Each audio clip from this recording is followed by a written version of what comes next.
नमस्कार, स्वागत है आपका। मेरा नाम है विपिन बेबाक। हमारे साथ स्टूडियो में मौजूद हैं सुमित यादव जी। सुमित यादव जी कोई परिचय के मोहताज नहीं हैं। सोशल मीडिया पर आप अधिकतर यादव जी को देखते ही होंगे, तो यादव जी से कुछ गुफ्तगू हो जाए तो स्वागत है यादव जी। धन्यवाद चौधरी साहब। यादव जी, आखिर क्या हुआ? हरियाणा में बीजेपी को जीत मिली और कांग्रेस को फिर परास्त होना पड़ा। क्या वजह मानते हो? सबसे बड़ी वजह क्या मानते हो आप? क्या कारण रहे? बीजेपी कहीं न कहीं अपना प्रोपोगंडा फैलाने में सफल हो गई, मेरा तो ये मानना है। लोकतंत्र हार गया और तंत्र जीत गया। वहाँ कई विधानसभाओं से तो ऐसी रिपोर्ट आ रही है कि वहाँ 30-30, 40-40 मिनट जो है काउंटिंग रोक दी गई और बिजली चली गई।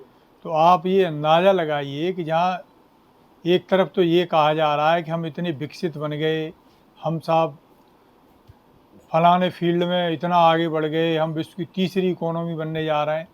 लेकिन दूसरी तरफ आप देखो जो है डेमोक्रेसी के साथ ये भाजपा सरकार क्या मजाक कर रही है।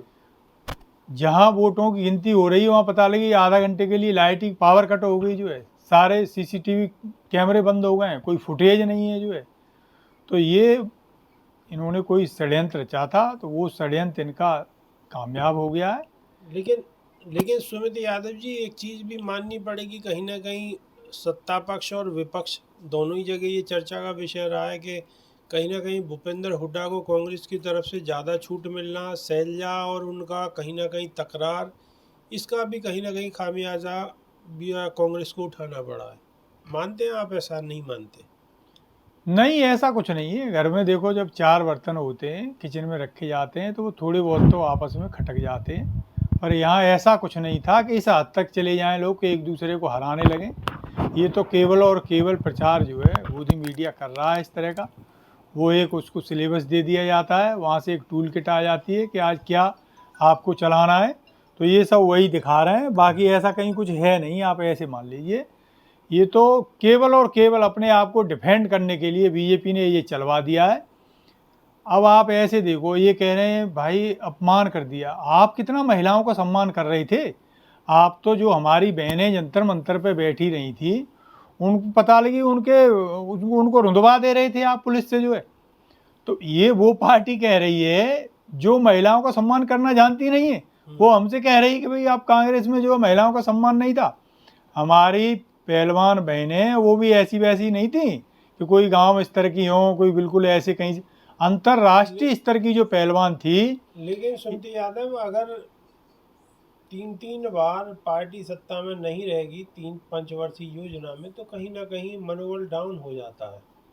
कहीं ना कहीं जो कार्यकर्ता है, पार्टी का वर्कर है, उनका मनोबल डाउन हो जाता है और बहुत मुश्किल हो जाती है। आप इस बात से इत्तेफाक रखते हैं? नहीं, देखो ऐसा है, ये तो आप जिस बात की बात कर रहे हैं जो है, ये गुजरात वालों का मॉडल है। ये कांग्रेस पार्टी के लिए ये कोई धंधा नहीं है, ये कोई बिजनेस नहीं है।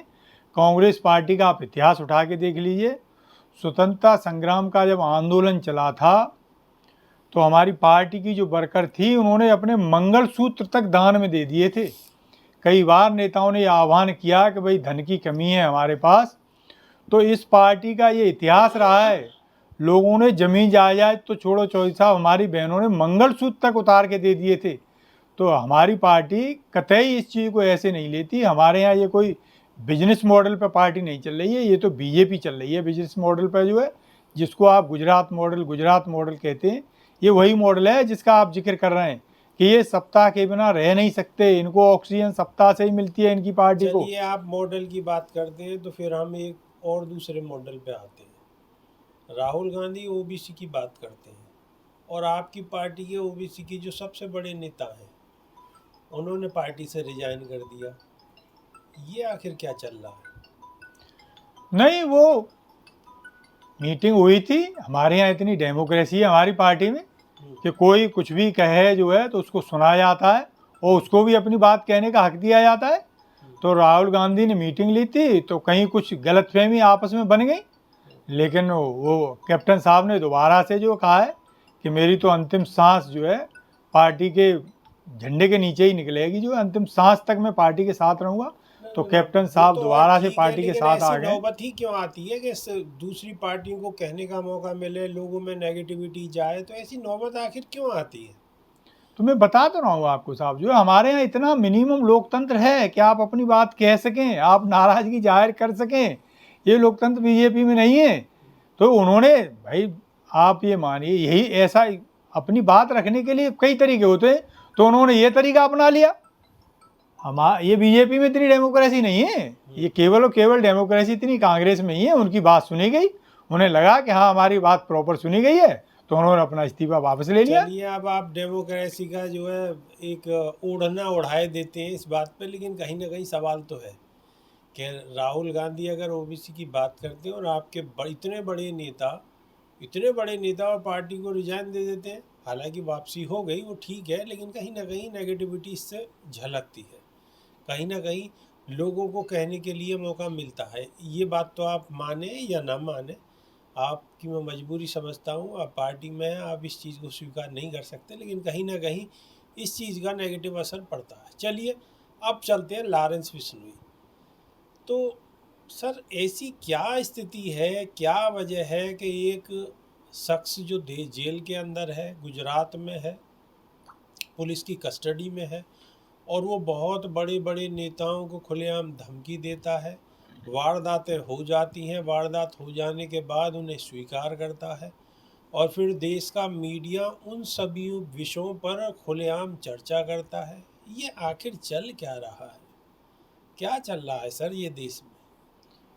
यही तो गुजरात मॉडल है, जो 2014 में गला फाड़ फाड़ के ये प्रचार कर रहे थे, गुजरात मॉडल गुजरात मॉडल। अब परतें खुली हैं तो निकल के आ रहा है कि ये है असली गुजरात मॉडल। ये पार्टी जो है, क्योंकि महाराष्ट्र में चुनाव होने जा रहा है, तो महाराष्ट्र का माहौल ख़राब करना चाह रही है, महाराष्ट्र में गैंगवार करना चाह रही है। नहीं तो आप देखिए कि एक वो व्यक्ति है हरियाणा का, उसे शिफ्ट कर दिया है गुजरात जेल में। वो गुजरात जेल में, चलिए हम मानते हैं कि किन्हीं कारणों से जो है कोई रिपोर्ट आई होगी, उसे शिफ्ट किया होगा, लेकिन वो इतना बड़ा डाउन हो गया कि वो अंतर्राष्ट्रीय स्तर के लोगों को थ्रेट दे रहा है। वो बीजेपी कुछ कर नहीं रही है। कहाँ चला गया है इनका यूपी वाला मॉडल, जो कहते थे जीरो टॉलरेंस है हमारे यहाँ।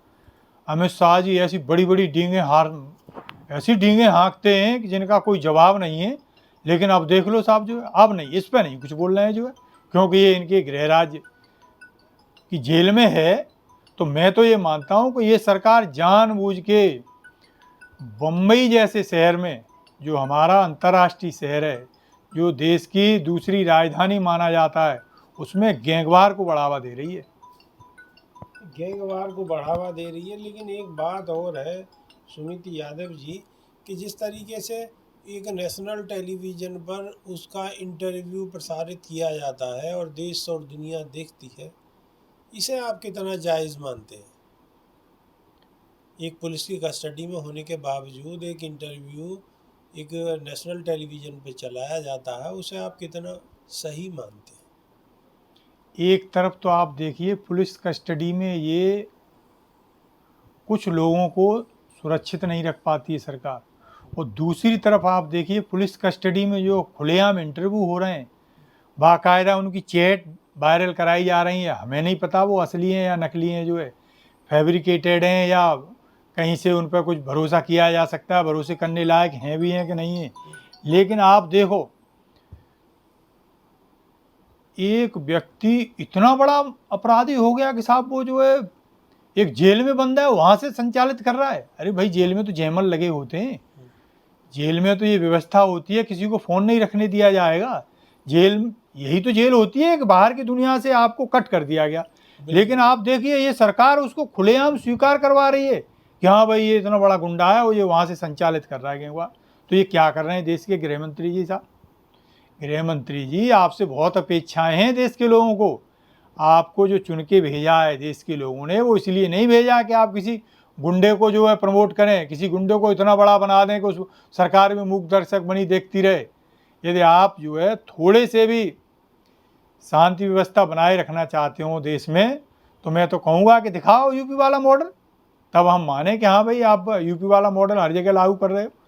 जब आप वोट के लिए तो आगे आगे जेसीबी मशीन कर देते हो, जगह जगह प्रचारित करते हो कि ये हमारा बुलडोजर मॉडल है साहब जो है। लेकिन बिश्नोई के मामले में पता नहीं आपको क्या हो जा रहा है जो है, आपको जाने कहाँ से जो है। बिल्कुल बिल्कुल सुमित यादव जी का स्पष्ट तौर पर कहना है कि उत्तर प्रदेश के अंदर तो कहीं ना कहीं बुलडोजर को आगे कर दिया जाता है और जेसीबी को बुलडोजर का नाम दिया जाता है और कहा जाता है कि ये न्याय है। लेकिन अगर आप दूसरी तरफ झांकेंगे और देखेंगे तो एक लॉरेंस बिश्नोई एक जेल में बंद और खुलेआम नेशनल टेलीविज़न पर आकर बिल्कुल स्पष्ट शब्दों में अपनी बात को रखता है। वो कितना सही है, कितना न्यायप्रिय है, कितना उचित है, ये दर्शकों के ऊपर छोड़े देते हैं। और दर्शकों के ऊपर क्या, उसे तो अगर कोई बच्चा भी देखेगा, बच्चा भी सुनेगा तो वो भी गलत ही बताएगा, क्योंकि गलत तो सिर्फ गलत है। तो सुमित यादव जी बहुत बहुत धन्यवाद, आपने अपनी बात बड़ी दिल खोल के आपने जवाब दिए। बहुत बहुत शुक्रिया, धन्यवाद। शुक्रिया चौधरी साहब।